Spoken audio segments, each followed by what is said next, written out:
हाँ प्रिय विद्यार्थियों, यथार्थ हिंदी क्लास में आपका स्वागत है। आज हम वीर रस को पढ़ेंगे। इससे पहले हमने वियोग श्रृंगार रस को पढ़ा था।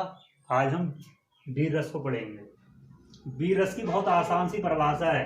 हमारे हृदय में वीरता का भाव आता कब है? धर्म देश जाति की रक्षा करने के लिए, धर्म देश जाति की रक्षा करने के लिए या शत्रु के उत्कर्ष को यानी कि उसकी उन्नति को मिटाने के लिए हृदय में जो उत्साह का भाव उत्पन्न होता है उसे वीर रस कहते हैं। बहुत आसान सी परिभाषा है कि वीरता का भाव कब हृदय में आता है? जब कभी हमें अपने धर्म के, देश की, जाति की रक्षा करने के लिए अपने प्राणों की भी आहुति देनी पड़ जाए, हम अपनी जान दांव पर लगाने के लिए तैयार हो जाते हैं, वही तो वीरता का भाव है। तो वही है कि धर्म देश जाति की रक्षा करने के लिए या शत्रु के उत्कर्ष को मिटाने के लिए हृदय में जो उत्साह का भाव उत्पन्न होता है उसे वीर रस कहते हैं। उदाहरण है, सबसे ज्यादा प्रसिद्ध उदाहरण है, वीर रस के अनेक उदाहरण लिए हैं। क्योंकि ये कक्षा 9 से 12 तक के छात्राओं के लिए है ये वीडियो, इसलिए मैं सरल से सरल उदाहरण यहाँ पर मैंने रखा है। तो कक्षा 10 में सुभद्रा कुमारी चौहान की प्रसिद्ध पंक्तियां आती हैं। बुंदेले हर बोलो के मुख हमने सुनी कहानी, खूब लड़ी मर्दानी बहती झांसी वाली रानी। झांसी की रानी समाधि पर उस कविता की ये पंक्तियां हैं, ये वही पंक्तियां मैंने ली हैं। तो इसका बहुत आसान सा अर्थ है। यहाँ पर सुभद्रा कुमारी चौहान कहती हैं कि बुंदेलखंड के हरबोलो जाति के लोगों के मुख से, बुंदेले हरबोलों के मुख यानी बुंदेलखंड के हरबोलो जाति के जो लोग थे उनके मुख से हमने ये कहानी सुनी थी कि खूब लड़ी मर्दानी। अब यहाँ पर ये शब्द बहुत इंपॉर्टेंट है, मर्दानी। इसमें आप कंफ्यूज मत हो ना, खूब लड़ी मर्दानी।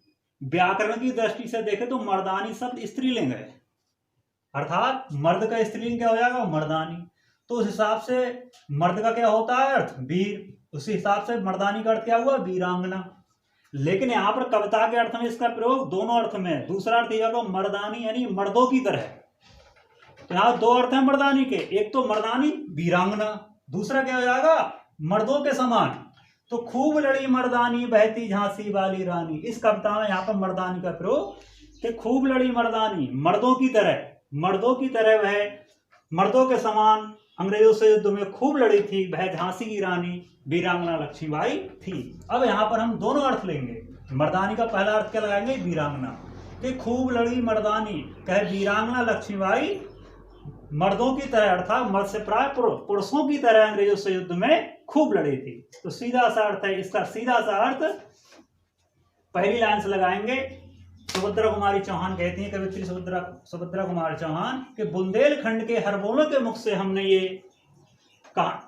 ये कहानी सुनी थी कि खूब लड़ी मर्दानी की वीरांगना लक्ष्मीबाई, मर्दानी यानी पुरुषों की तरह अंग्रेजों से युद्ध में खूब लड़ी थी, और उस रानी का नाम वीरांगना लक्ष्मीबाई था। ये तो इसका अर्थ हुआ। इसी के आधार पर स्थायी भाव, हम कोई सा भी उदाहरण ले लें, स्थायी भाव हमेशा उत्साह रहेगा। आश्रय, वीरता का भाव या उत्साह का भाव किसके हृदय में आया? महारानी लक्ष्मीबाई। फिर आता है आलम्बन, वीरता का भाव, उत्साह का भाव क्यों आया, किसके कारण? तो आलम्बन आधार क्या हुआ? अंग्रेजों की सेना, ये अंग्रेज सेना के जो अधिकारी थे, अंग्रेजों की सेना। फिर अंग्रेजों की सेना में ऐसा क्या था जिसके कारण वीरांगना लक्ष्मीबाई के हृदय में उत्साह नामक स्थायी भाव उत्पन्न हुआ? जैसे सीधे सीधे स्थायी भाव उद्दीप्त हुआ, तो उद्दीपन भाव में क्या आया? अंग्रेजों ने ऐसा क्या किया था? अंग्रेजों का अत्याचार या अंग्रेजों की सेना का अत्याचार। तो आलम्बन क्या हुआ? अंग्रेजों की सेना। और उद्दीपन यानी अंग्रेजों ने ऐसा क्या किया जो उत्साह का भाव लक्ष्मीबाई के हृदय में जागा, तो आ जाएगा अंग्रेजों का अत्याचार। अब अनुभाव, अनु का अर्थ है बाद में भाव। आलम्बन और उद्दीपन के बाद में लक्ष्मीबाई के हृदय में क्या भाव आया, अर्थात लक्ष्मीबाई ने क्या प्रतिक्रियाएं की? इन दोनों के कारण लक्ष्मीबाई ने क्या किया? तो क्या लिखा है? पुरुषों के समान युद्ध में खूब लड़ाई करना।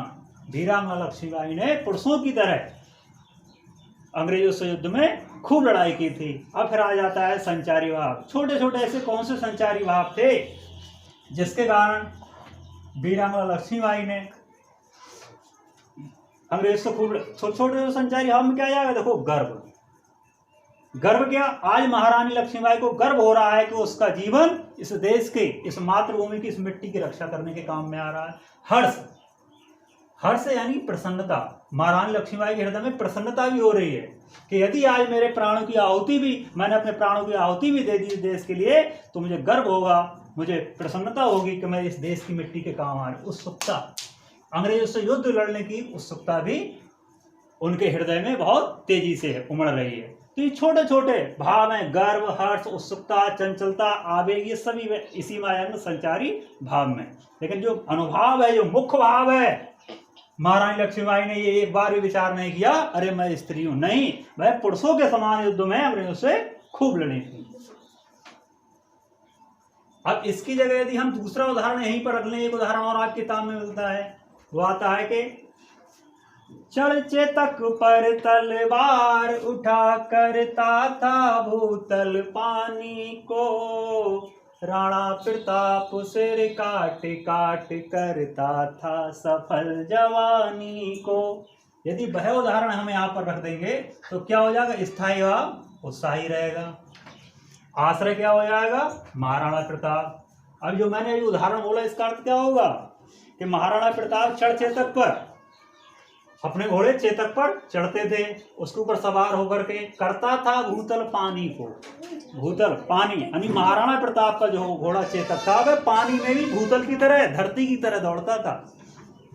इतना साहसी, इतना वीर घोड़ा था कि वह पानी में भी जिस तरह भूतल पर, पृथ्वी पर चला जाता है उस तरह की गति से वह दौड़ता था। तो आगे आता है कि चढ़ चेतक तलवार उठा करता था भूतल पानी को, राणा प्रताप सिर काट काट करता था सफल जवानी को। यदि हम इस उदाहरण का स्पष्टीकरण लें तो क्या आएगा, स्थायी भाव उत्साह हो जाएगा, आश्रय कौन हो जाएंगे, महाराणा प्रताप। चेंजिंग कहाँ होनी है, यहाँ पर आलम्बन क्या हो जाएगा, यहाँ अंग्रेजों की सेना है, वहां क्या हो जाएगा, अकबर की सेना।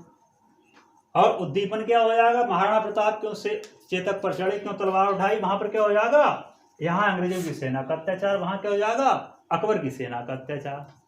फिर अनुभाव में क्या हो जाएगा, अनुभाव में यहाँ तो लिखा है पुरुषों के समान, अनुभाव में क्या हो जाएगा, उसी उदाहरण में कि चेतक पर चढ़ना, तलवार उठाना और सिर काटना और अपनी जवानी को सफल करना, ये किसमें आ जाएगा, अनुभाव में। संचारी ये भाव है हमारे, संचारी भाव ये सभी वही रहेंगे। यदि हम वह उदाहरण रखें कि चढ़ चेतक पर तलवार उठा करता था भूतल पानी को, राणा प्रताप सिर काट काट करता था सफल जवानी को, उसका यदि स्पष्टीकरण करें तो सीधा सा क्या हो जाएगा, स्थायी भाव वह रहेगा, आश्रय क्या हो जाएगा, महाराणा प्रताप।